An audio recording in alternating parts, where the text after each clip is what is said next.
नमस्कार साथियों, तेरी मेरी कहानी साइकोलॉजिकल सेशन में आज आप सबका स्वागत है। आज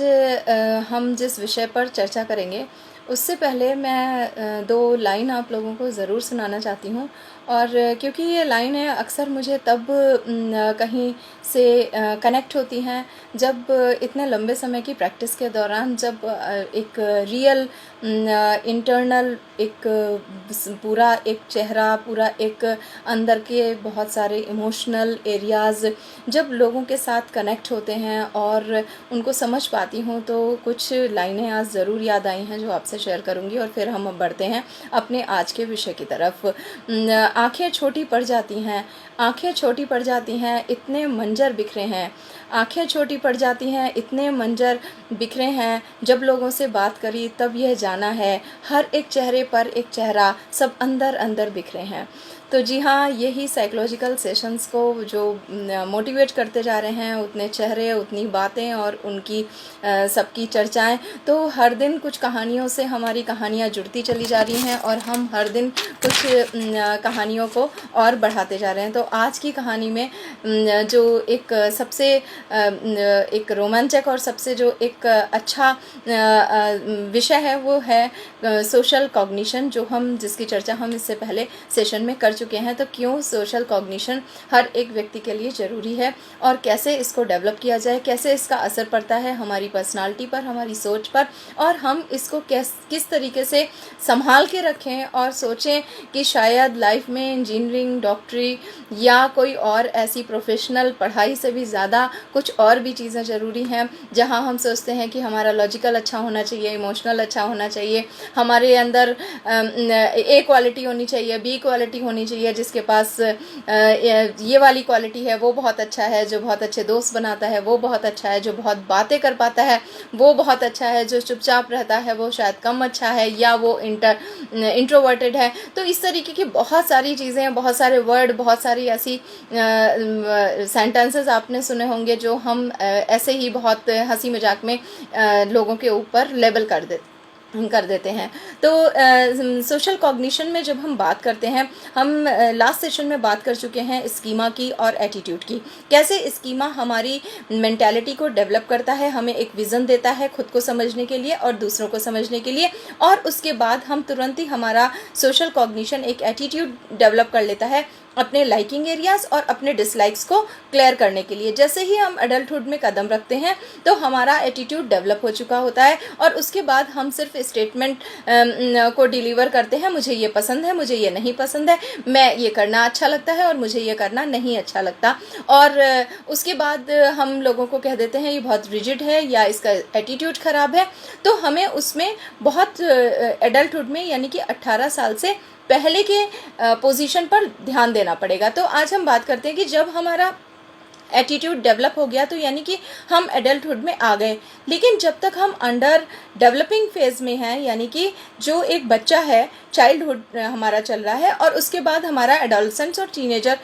एजेस चल रही हैं, वहाँ पर हम पेरेंट्स से क्या क्या करें और जिससे कि हम अपने बच्चों के अंदर और अपने आसपास घरों में जो हमारे टीनेजर्स हैं उनके साथ कैसा व्यवहार करें कि उनका सोशल कॉग्निटिव डेवलपमेंट बहुत अच्छा हो जाए। एक बहुत कॉमन सी बात है कि लोग अक्सर कहते हैं कि हमारा बच्चा सोशल नहीं है और बच्चा हमारा ज़्यादा कहीं आना जाना नहीं चाहता, लोगों से मिलता जुलता नहीं है, लोगों से बात नहीं करता। तो आइए समझते हैं कि हमारा जो सोशल डेवलपमेंट है वो हमें कैसे इन्हांस करना चाहिए और उसे कैसे हमें गाइड करना चाहिए। जब सोशल साइकोलॉजी में हम बात करते हैं या सामाजिक मनोविज्ञान की, क्योंकि सोशल कॉग्निटिव उसी का पार्ट है, तो जब एक समाज का मनोविज्ञान है, समाज का मनोविज्ञान 3 चीज़ों पर बेस्ड होता है। पहला है उसकी फीलिंग्स, इंटरेक्शन और थॉट। यानी कि पहले हमारा मन करता है कि हमें एक फीलिंग आती है कि हम इससे दोस्ती करें, फिर उसके बाद हम उस व्यक्ति से दोस्ती करते हैं, दोस्ती करने के बाद हमें जो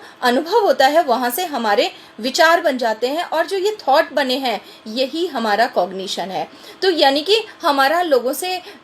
हमारी भावनाएं और हमारा लोगों से मिलना, इंटरेक्शन, जो भी वो सोशल सर्कमस्टांसेस में या सोशल सिनेरियो में, सोशल सिचुएशंस में होता है, वहाँ से उसके बाद हमारे एक थॉट बन जाते हैं कि अगर सपोज़ आप एक किसी ऐसी जगह पर गए हैं, किसी एक ऐसी पार्टी में गए हैं जहाँ बहुत ज़्यादा भीड़ थी, तो आपका एक पहले आपको मन होता है कि हम आप उस पार्टी में जाएं, उसके बाद आप इंटरेक्ट करते हैं और उसके बाद आपका थॉट बनता है कि नहीं, इस जगह अमुक जगह जाना बेकार है, वहाँ बहुत ज़्यादा भीड़ थी, या इस प्लेस में इस मौसम में जाना बेकार है, या उनके किसी एक व्यक्ति के घर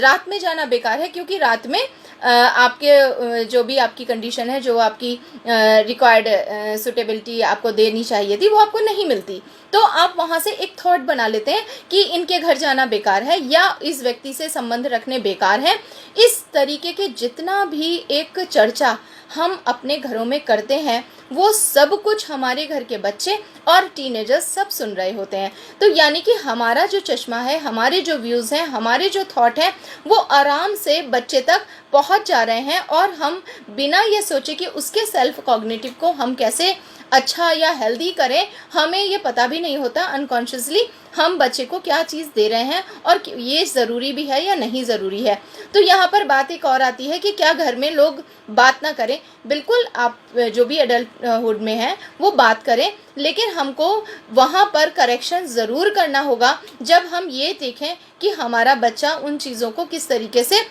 विजुलाइज कर रहा है और किस तरीके से उनको अपने रिएक्शंस में नोटिस कर रहा है। अगर आप एक डायलॉग देते हैं तो आप देखेंगे थोड़े टाइम बाद बच्चा भी ऐसा ही कुछ डायलॉग देता है कि उनके यहाँ जाना बेकार है, उनके यहाँ जाना बेकार है, या मैं उससे बात नहीं करता, या उसने मुझे कई बार फ़ोन किया, मैंने फ़ोन नहीं उठाया। ऐसी छोटी छोटी सी जो चर्चाएं हम घर में करते हैं, वो सारी चीज़ें बच्चों के ऊपर बच्चे सुन रहे होते हैं, और उनके ऊपर वो अपना सोशल कॉग्निटिव धीरे धीरे स्टोरेज पर जा रहा होता है और डेवलप हो रहा होता है। तो वहाँ से हम ये नहीं कहेंगे कि वो आप अनहेल्दी कॉग्निशन है या हेल्दी कॉग्निशन है। इसका पता हमें तब चलता है जब वो सोशल सर्कमस्टांसेस में अपने रिएक्शंस में इसको देते हैं। सोशल कॉग्निशन बहुत ज़्यादा यूज़फुल भी होता है, क्योंकि उससे हम बहुत सारी ऐसी डेंजर वाली जो चीज़ें हैं, जो लाइफ में अच्छी नहीं है, जो लाइफ में बहुत अच्छी हैं, उन सबको अवॉइड करना सीख जाते हैं थ्रू द सोशल कॉग्निशन। जैसे अगर आपको किसी ने इनवाइट किया है और आपको लगता है कि वहाँ जाना रिस्की है, तो आप बहुत ही अच्छे से उन कंडीशंस को अवॉइड कर देते हैं। तो ये एक छोटा सा उदाहरण है जिससे कि हम सोशल कॉग्निशन को समझ सकते हैं कि वो हम अपनी लॉजिकल थिंकिंग और इंटेलिजेंस जो हम रखते हैं अपने अंदर, वही मिलकर सोशल कॉग्निशन बनता है, जहाँ पर हम अपने रिएक्शंस और अपनी प्रतिक्रियाओं के द्वारा लोगों को वो रिएक्शंस और वो रिस्पॉन्सेस यानी कि वो जवाब देते हैं। तो आप किस तरीके से लोगों को जवाब देते हैं? आप डायरेक्टली ये नहीं कह सकते नहीं आपके घर हम नहीं आएंगे, आप के यहाँ आना अच्छा नहीं है, या आप के यहाँ माहौल ख़राब है। तो आपको किस तरीके से आपको रिप्लाई करना है, ये सारे रिप्लाई आप सीख चुके हैं कहीं और से, और आपके घर के जितने बच्चे हैं वो सीख रहे हैं आपसे, अपने पड़ोस से और अपने इसी समाज से। तो हमारा सोशल कॉग्निशन बहुत अच्छा इसलिए भी होना चाहिए क्योंकि उससे हमारे हम जिन चीज़ों से हम रिस्क में आते हैं वो हम अवॉइड कर सकते हैं। साथ में हमें सोशल रेफरेंसिंग, सोशल इंटरेक्शन का पता चलता है, कैसे हमें अपना कम्युनिकेशन रखना है वो हमें पता चलता है। साथ में हम ये भी देखते हैं कि किस तरीके से हम हमें कहाँ जाना है, कहाँ नहीं जाना है, हम किस तरीके से अपनी चीज़ों को बैलेंस मोड पर रखें। साथ में जब हम बात करते हैं सॉरी कि सोशल कॉग्निशन इसलिए भी ज़रूरी हो जाता है क्योंकि वो एक प्रकार का सोशल रिस्पॉन्स की मिररिंग करता है। ये कॉन्सेप्ट समझना बहुत ज़रूरी है। हमें कैसे पता होता है कि अगर हम ये ऐसा कपड़ा पहनेंगे तो वो वहाँ पर कैसा कहेंगे, या वो कैसा सोचेंगे, या उन्हें कैसा लगेगा। यदि हम ऐसा कोई भी रिएक्शन देंगे, किसी को फेस पर नो बोलेंगे, तो उन्हें कैसा लगेगा। तो ये जो सोशल रिस्पॉन्सेस की मिररिंग है, ये हमें पहले ही पता चल जाती है कि कहाँ पर हमें कैसा रिएक्शन देना है, कहाँ चुप होना है, कहाँ हमें जाना है, नहीं जाना है, क्या पहनना है, क्या नहीं पहनना है, कैसे बोलना है, कैसे उठना है।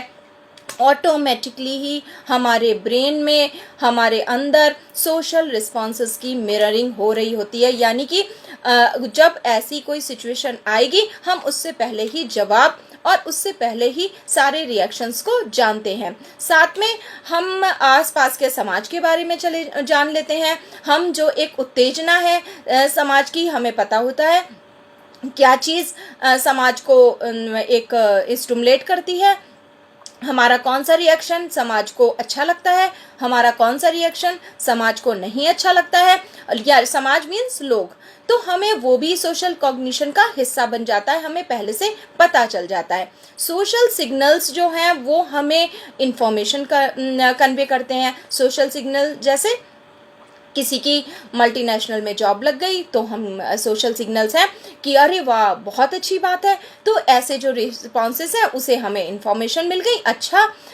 डिफेंस में जॉब करने वालों को बहुत रिस्पेक्ट मिलती है, यानी कि डॉक्टर होते हैं तो आपको बहुत अच्छी इज्जत मिलती है, या आप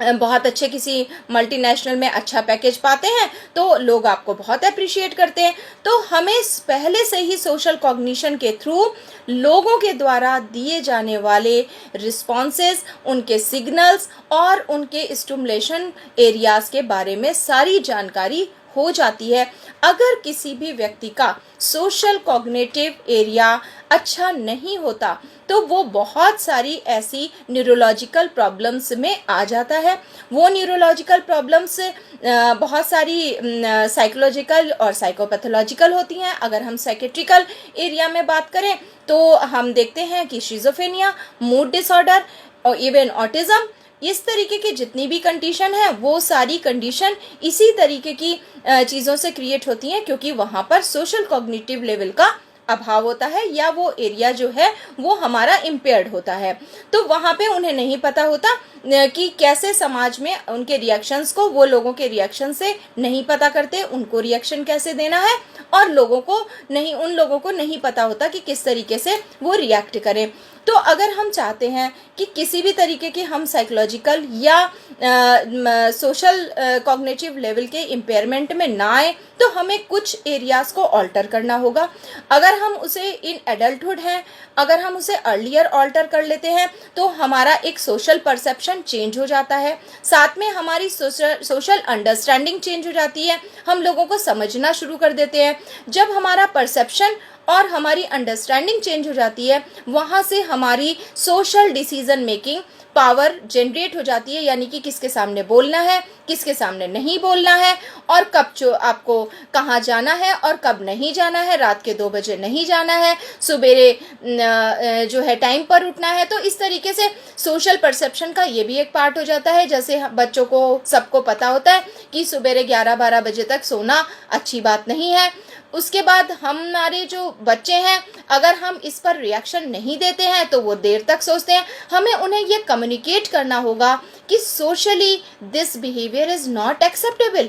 ये हम अर्लियर अगर उन्हें बता देते हैं तो उन्हें पता लग जाता है। जब घर में गेस्ट आए हों तो आपको ज़्यादा देर तक नहीं सोना है, आप जब कहीं किसी के घर गए हों तब भी आपको ज़्यादा देर तक नहीं सोना है, आपको कैसे सोना है, आपको कितने बजे उठना है। ये सारी चीज़ें सोशल कॉग्निटिव में, अगर मैं अपनी उम्र की बात करूं और अपने उम्र के लोगों के साथ इंटरैक्ट करूं तो मैं शायद कहूँगी कि उस समय की मैक्सिमम घरों में एक सेंटेंस डिलीवर किया जाता था कि देर तक बिस्तर पर नहीं सोना है, और आपको अलाउ ही नहीं होता था। कोई आपको मारता नहीं था, कोई आपको डांटता नहीं था, कोई आपको टॉर्चर नहीं करता था, किंतु फिर भी आप टाइम से उठ जाते थे। क्यों? क्योंकि उन्होंने आपको एक सोशल कॉग्निशन डेवलप करवा दिया था आपके पेरेंट्स ने। उसी तरीके से आजकल कुछ ऐसी मेजर प्रॉब्लम्स हैं, चाहे वो पर्सनल हाइजीन से रिलेटेड हो या एक सोशल बिहेवियर हो, जिसमें कि पेरेंट्स ने कम्युनिकेट नहीं किया बच्चों को कि सोशल बिहेवियर क्या है, सोशल कॉग्निटिव बिहेवियर क्या है। आपको कोई अगर बच्चा 12 बजे तक सो रहा है, हमने उसे सोने दिया, अलाउ किया, यहाँ से बहुत सारी बिहेवियरल प्रॉब्लम्स जनरेट हो गई। तो इस तरीके से हमने धीरे धीरे जाना कि सोशल कॉग्निटिव लेवल कैसे इतना इम्पॉर्टेंट पार्ट हो गया कि उससे हमारा perception, understanding and social decision making जो एरिया है वो इन्फ्लुएंस्ड होने लग गया। अब इसके लिए हम अपने जो एटीट्यूड और प्लस स्कीमा को दोष नहीं दे सकते, क्योंकि अगर बच्चों की बात करें तो बच्चों को सोशल कॉग्निटिव लेवल पर सिखाया नहीं जा रहा है, और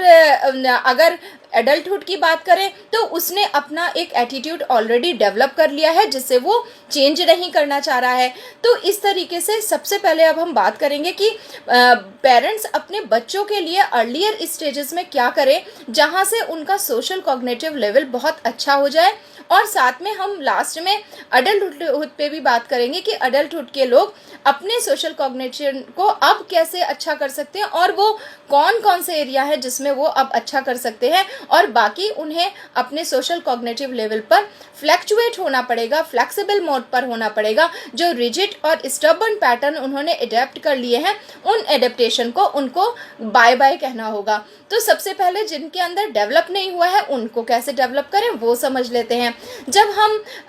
बच्चों की बात करते हैं तो सबसे पहले हम उन बच्चों के अंदर सोशल कॉग्निशन को जब डेवलप करें तो हम उन्हें प्रो सोशल जो हमारे बिहेवियर्स हैं उसके बारे में ज़रूर बताएं कि प्रो सोशल एक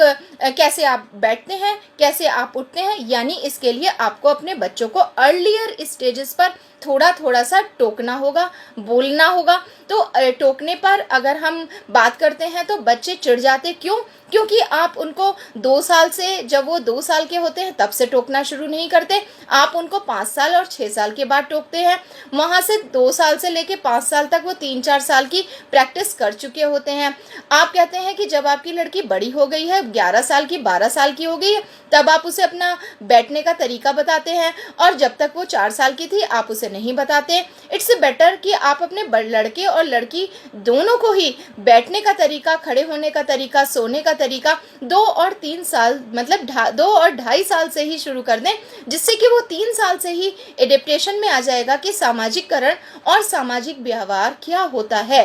तो वो अगर हम सोचते हैं कि अगर 3 साल के बच्चे ने किसी के आने पर अगर कोई ऐसा बिहेवियर शो कर दिया तो हम कहते हैं छोटा है।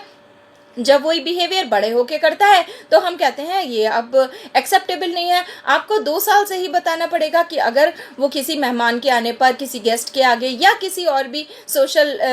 सिचुएशन में पेरेंट्स को कुछ बुरा बोल देता है या उनको मार देता है, तो आप वहीं पर 2 साल के बच्चे को भी कंट्रोल करें, जिससे वो प्रो सोशल जो बिहेवियर है उसे सीख जाएगा। प्रो सोशल बिहेवियर इसीलिए कहा क्योंकि प्रो सोशल बिहेवियर ही मिसिंग हो जा रहा है 2 साल की एज में। जब आप 2 साल के एज में आपका मुस्कुराना, हमने कल बात करी थी सोशल कॉग्निशन में कि आपके फेशियल एक्सप्रेशन बहुत वैल्यूएबल है। आपने किसी बात के लिए मना किया और फिर आप मुस्कुराए, उसका मतलब भी वो भी सोशल कॉग्निशन का पार्ट है कि इट इज एक्सेप्टेबल। अगर आप ने किसी भी बात को एक्सेप्ट कर लिया तो बच्चे को सोशल कॉग्निशन में एक कंफ्यूजन भी क्रिएट होता है कि मना तो किया जा रहा है लेकिन ये चलता है, ये एक्सेप्टेबल है। तो धीरे धीरे करके पेरेंट्स के बहुत सारे ऐसे रिएक्शंस, ऐसे स्टेटमेंट बच्चे को कॉन्ट्रडिक्ट करते हैं और बच्चा प्रो सोशल बिहेवियर और करेक्ट सोशल बिहेवियर नहीं सीख पाता। इसके साथ साथ अगर हम बात करें कि बच्चे को हमें वैल्यू देनी पड़ेगी कि उसका अपना ब्रेन क्या कहता है। हर बचपन से ही 2 साल में उससे पूछें कि आपको क्या पसंद है। अगर सपोज उसने इससे पहले कार खरीदी थी और आज जाके वो फिर से कार खरीदना चाहता है तो हम उसे प्लीज ट्रेन या एरोप्लेन ना दिलवाएं, उससे खुद कहें कि आप क्या लेना चाहते हो, और वहां पर उसको वैल्यू मिलना, यानी कि उसके अपने ब्रेन को जगह देना, उसको स्पेस देना, वो वहां से शुरू हो जाता है अर्लियर स्टेजेस पे।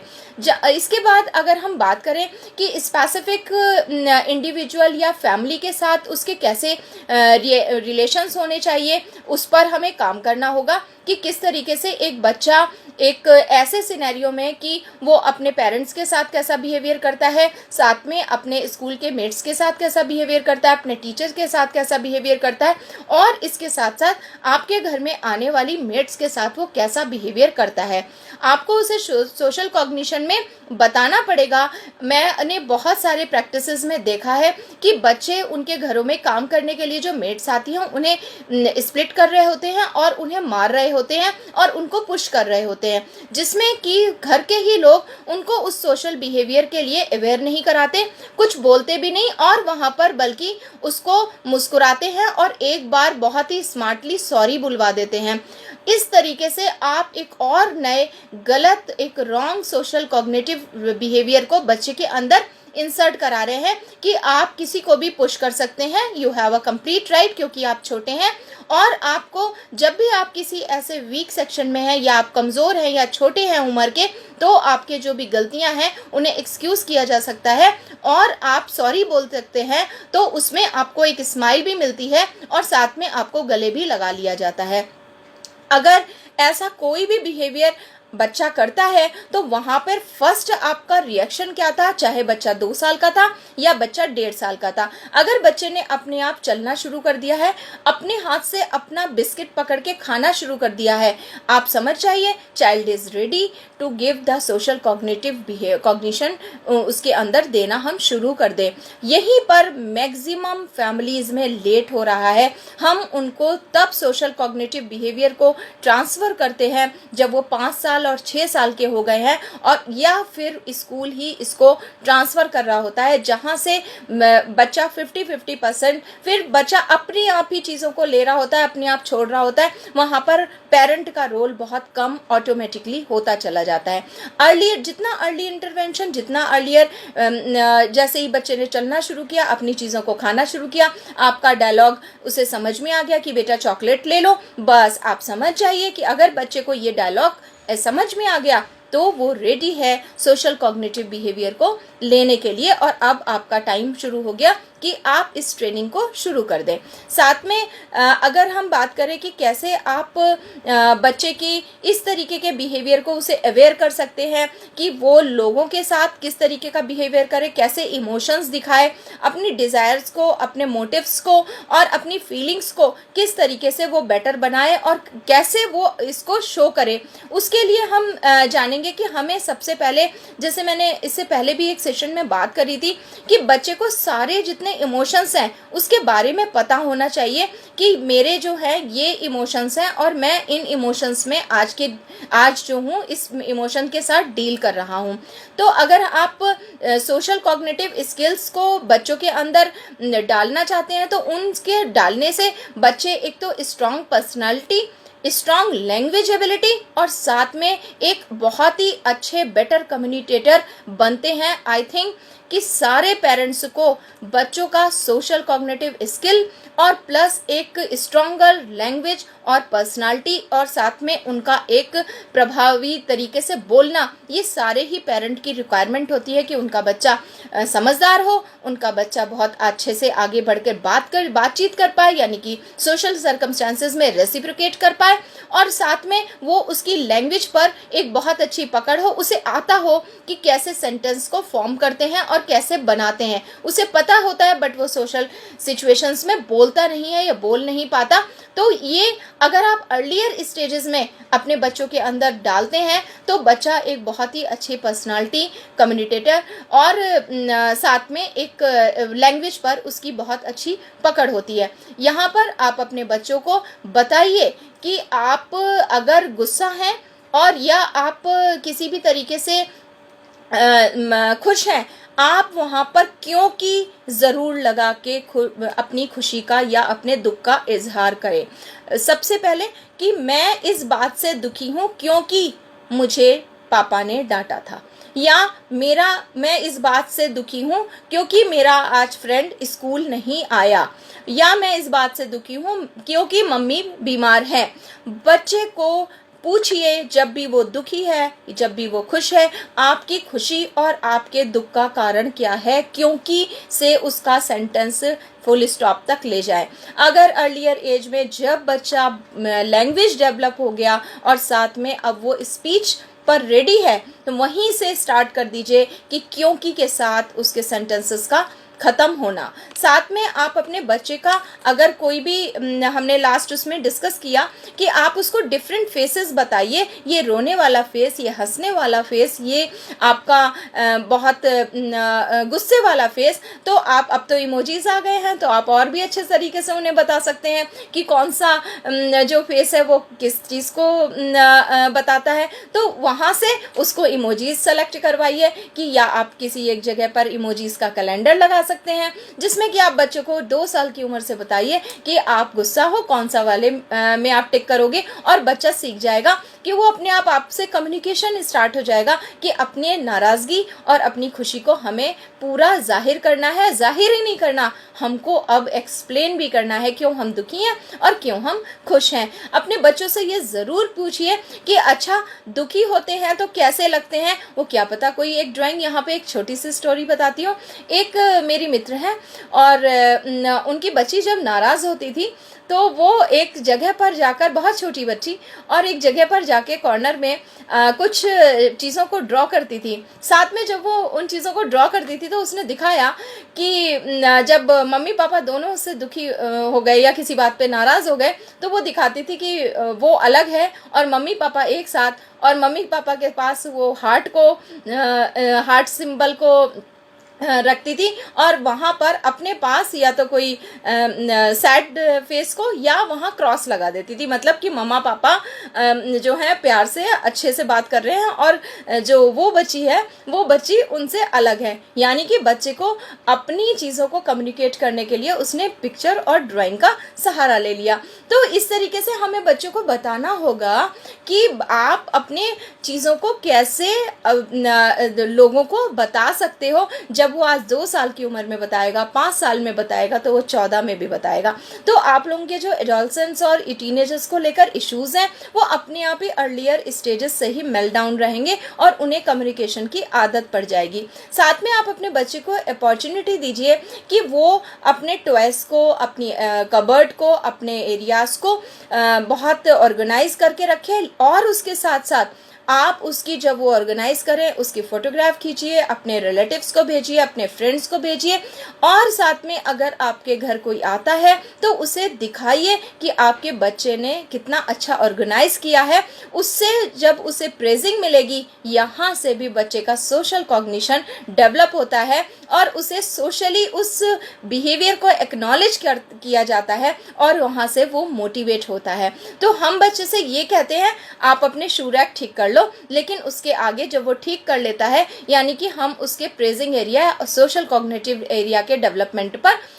छोड़ देते हैं या उसको भूल जाते हैं। यहाँ से उसका पूरा असर एक जो मिलना चाहिए उसके काम का वो हमें नहीं मिल पाता। तो आप इस तरीके से भी बच्चे को मोटिवेट कर सकते हैं। साथ में आप अपने बच्चे के फैंटेसी वर्ल्ड फियर को दूर करिए कि अगर वो कोई भी ऐसी मूवी देखता है, कोई भी ऐसी चीज़ घर में देखता है, कोई झगड़ा करता है या सोचता है, सोच के भी फैंटेसी लाइफ में जाता है, तो वहाँ पर भी आप उसे डिफरेंस बताइए रियलिटी और फैंटेसी लाइफ का। साथ में अगर बच्चे ने कोई मूवी देखी है या कोई आपके घर में कोई झगड़ा हुआ है, कोई आर्ग्यूमेंट हुआ है या कोई आसपास उसके कोई ऐसा इंसिडेंस हुआ है, एक्सीडेंटल इंसिडेंस हुआ है, वहाँ पे भी बच्चे को बताइए कि कैसे वो उस सिचुएशन में जो रियल है या जो जहाँ से उसे फियर क्रिएट हुआ है उन सारी वायलेंस के अगेंस्ट वो किस तरीके का रिएक्शन दे और वहाँ पर उसके जो रिएक्शंस हैं वो क्या होने चाहिए। हम अक्सर ऐसी चीज़ों में कोई नहीं बेटा इस बात को भूल जाओ, सो जाओ, यहाँ से चीज़ें नहीं होती। हमें वहाँ पर उस पूरी सिचुएशन को बच्चे को एक्सप्लेन करना, बच्चे को बताना बहुत ज़रूरी हो जाता है। साथ में अगर हम बच्चे पर थोड़ा और सेंट्रलाइज करें कि बच्चे को हम क्या और लर्न करा दें जिससे उसे सोशल सर्कमस्टेंसेस में और ज़्यादा आसानी हो और अपनी बात को सोशली कम्युनिकेट करना आ जाए और उसका सोशल कॉग्निशन भी ये पता चल जाए कि how to communicate, where to communicate and when to communicate. तो अगर उसको ये कैसे, कहाँ और क्यों पता चल जाए तो वो भी उसके सेल्फ सेल्फ कॉग्निशन को बहुत इन्हेंस कर देता है, स्मार्ट कर देता है। साथ में ओके टू बी एंग्री, और या वो एग्रेशन में है, हमें उसे ओके कहना चाहिए कि ठीक है, बट नॉट टू हर्ट। आप गुस्से में हैं बट आप किसी चीज़ का नुकसान नहीं कर सकते, आप हर्ट नहीं कर सकते किसी को इफ़ यू आर एंग्री, या आपको एग्रेशन आ रहा है। ये उसे स्टार्टिंग से बताइए, तो वो आपको हर्ट करना, आपको बुरा कहना या एब्यूजिंग स्टार्ट करना ये सब छोड़ देगा कि गुस्सा होना एक फीलिंग है, बट इट्स ओके, बट हमें इसमें हर्ट किसी को नहीं करना है। साथ में अपने बच्चों को ये ज़रूर अपॉर्चुनिटी दीजिए कि वो अपनी प्रॉब्लम्स को लाउडली बोले, यानी कि अपने बच्चों के जब उन्हें अपनी प्रॉब्लम्स को लाउडली बोलना आ जाता है तो वो अपने को प्रॉब्लम में नहीं लाते और इमीडिएट उस पर रिएक्शन देते हैं, और जैसे ही उन्हें कोई प्रॉब्लमेटिक बिहेवियर या कोई ऐसा सिचुएशन में वो पढ़ते हैं तो वहाँ पे वो लाउड होते हैं। तो बच्चों को अगर हम लाउड बताते हैं कि आपको कभी प्रॉब्लम है तो आपको लाउड होना चाहिए। अक्सर हम घरों में ये कहते हैं कि हाँ तो चिल्लाओ मत। अगर आपको प्रॉब्लम है तो फिर वो इसको अप्लाई करते हैं उन जगहों पर भी जब वो सालों साल टॉर्चर हो रहे होते हैं, जॉब में टॉर्चर होते हैं या कहीं और अपनी फैमिली सर्कमस्टांसेस में टॉर्चर हो रहे होते हैं, तो उन्हें घर से ही सिखाया गया है ठीक है थोड़ा बर्दाश्त भी करो, चिल्लाओ मत। तो यहाँ पर मैं कहना चाहूँगी कि लाइफ है, लाइफ बर्दाश्त बिल्कुल करने के लिए नहीं बनी है, सॉल्यूशंस के लिए बनी है। हमें समाधान देखने हैं, हमें उनको सहन करना नहीं सीखना है। और सहन अगर करना है तो बहुत सारी ऐसी चीज़ें हैं जिनको मैं लेटर ऑन अपने सेशंस में डिस्कस करूंगी कि हम चेंज किसको करें और सहन किसको करें, वो हमें सीखना होगा। हम सब कुछ सहन नहीं करना चाहिए, एक ह्यूमन नेचर के ये अगेंस्ट है। तो साथ में बहुत सारी बातें जब बच्चों के ऊपर हो गई तो आई थिंक कि आज आप समझ गए होंगे कि कैसे हम बच्चों को और टीनेजर्स को हम उनको प्रो सोशल स्किल्स और उनको शेयरिंग और उनको एक सोशल सर्कमस्टांसेस में कैसे बिहेव करना है, उन्हें सब कुछ हम कैसे सिखाएं। और हमने जो सीखा है, अब बात आती है कि जो एडल्ट है, जो सीख चुके, जो जान चुके कि उनको उनका क्या सोशल कॉग्निटिव लेवल डेवलप हो चुका है, तो उनको यहाँ पर सबसे पहले अपनी प्रोफेशनल लाइफ में अपने सोशल कॉग्निशन को और इन्हेंस करना पड़ेगा, क्योंकि जो भी एडल्टहुड में है वो लगभग अपनी सोशल लाइफ में से हटकर अब प्रोफेशनल लाइफ आज की डेट में उनके लिए बहुत इम्पॉर्टेंट हो गई है। तो अगर वो अपने सोशल कॉग्निटिव लेवल को, अपने कॉग्निटिव मेंटल स्किल्स को डेवलप करना चाहते हैं तो उन्हें अपने प्रोफेशनल एरिया में फोकस होना पड़ेगा। प्रोफेशनल एरिया में उनका सस्टेन्ड अटेंशन और सेलेक्टिव अटेंशन मोड को उनको बहुत ध्यान देना पड़ेगा। सस्टेन्ड अटेंशन यानी कि निरंतर वो ध्यान लगाए रखें अपने काम में, यानी कि जिस एक चीज़ में उनका ध्यान है, सिंगल टास्क में, वो अपने सिंगल टास्क में पूरा फोकस कर पाएँ और उनका अटेंशन थोड़ा सा भी सस्टेन नहीं हो। कि फीमेल हैं अक्सर मुझे बताती हैं कि हमने स्वेटर शुरू किया बट हम ख़त्म नहीं कर पाते, हमारी चीज़ें पड़ी रहती हैं, हम पेंटिंग शुरू करते हैं वो छोड़ देते हैं। या बहुत सारे मेल्स आते हैं जो कहते हैं मैं एक प्रोजेक्ट शुरू कर रहा था वो भी मेरा अधूरा पड़ा है, मैंने एक और प्रेजेंटेशन तैयार कर रहा था, वो शायद बहुत अच्छा हो जाता उससे, वो भी मैंने छोड़ दिया। यानी कि उनका सस्टेन अटेंशन ठीक नहीं है, इंटरनल ज़रूर कुछ ना कुछ सोशल कॉग्निटिव और मेंटल एरिया में कहीं ना कहीं कुछ डिस्टर्बेंसेस चल रहे हैं। इसके साथ साथ आपका सेलेक्टिव अटेंशन एक हो गया कि लॉन्ग टर्म आप एक ही जगह पर अटेंशन दे पाएँ, साथ में सेलेक्टिव अटेंशन यानी कि उसमें से भी अगर आप एक पीपीटी प्रेजेंटेशन बना रहे हैं तो उस समय जब आप जो प्रेजेंटेशन बना रहे हैं उसकी स्लाइड पर ही फोकस करें, इस पर जंप नहीं करें कि इसके क्या रिजल्ट्स होंगे और इससे अच्छा होगा बुरा होगा, मेरी स्लाइड अच्छी लगेगी बुरी लगेगी। आपका इसमें अगर आप एक पेंटिंग बना रहे हैं, आप उसी समय आपका सेलेक्टिव अटेंशन होना चाहिए कि now in this time you are